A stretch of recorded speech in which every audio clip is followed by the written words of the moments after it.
Okay, so now that our candy melts have been resting for 10 minutes in total, after the first 5 minutes, give it a really good stir because you still want the heat to be distributed evenly.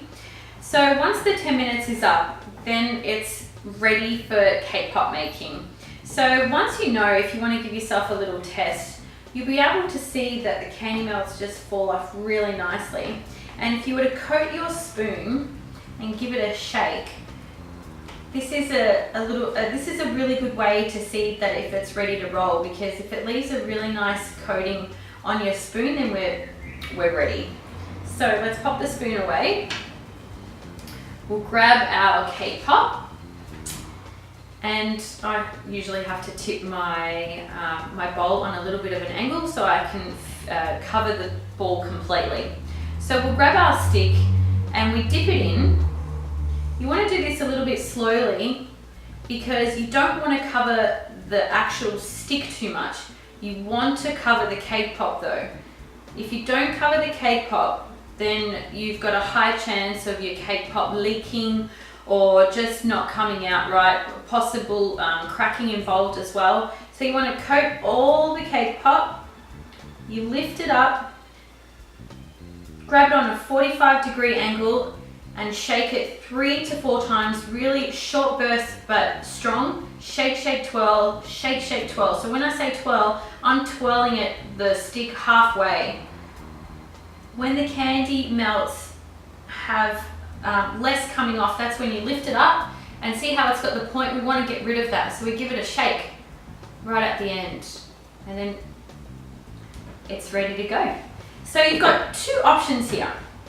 You can keep it as it is, or if you need a brighter finish or a bigger finish, you want your pops to be bigger, there's no harm in double dipping. But when you do double dip, you've got to make sure, you've got to figure out at the start whether you're going to double dip or not, because it'll change the size of your cake ball. So we'll do it again. Put it into the candy melts, slowly covering all of the ball, lifting up, put it on an angle, shake, shake, twirl, shake, shake, twirl, shake, shake, twirl, shake, shake, twirl. Lift up, shake it, just ever so gently. And there you go. If you're deciding to coat your cake pops in with some little confectionery sprinkles, now's a good time because you need your cake pops still to be wet before they set. So you grab your ball, you dip it in, same process,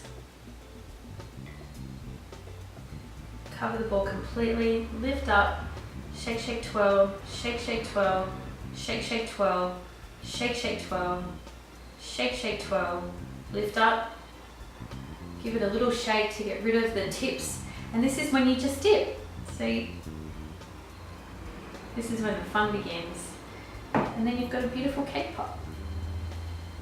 Okay, so I've got a couple of tips while you're in the dipping process of your cake pops. If your candy melts start to cool down and thicken up, you need to pop them back in the microwave and just do it in 5-second intervals.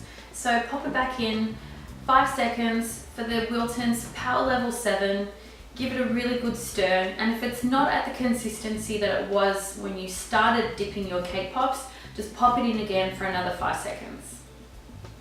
Okay, so my other tip that I've got is, say you've finished decorating all your cake pops and you've still got a little bit of candy melts left over. They're $8 a packet, so you don't want to throw them in the bin. So what you can do is grab some parchment paper,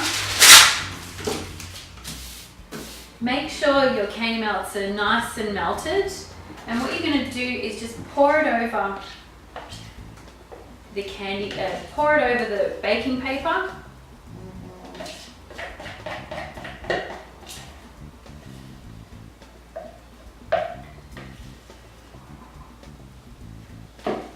Spread it out, probably about 5 mil thick.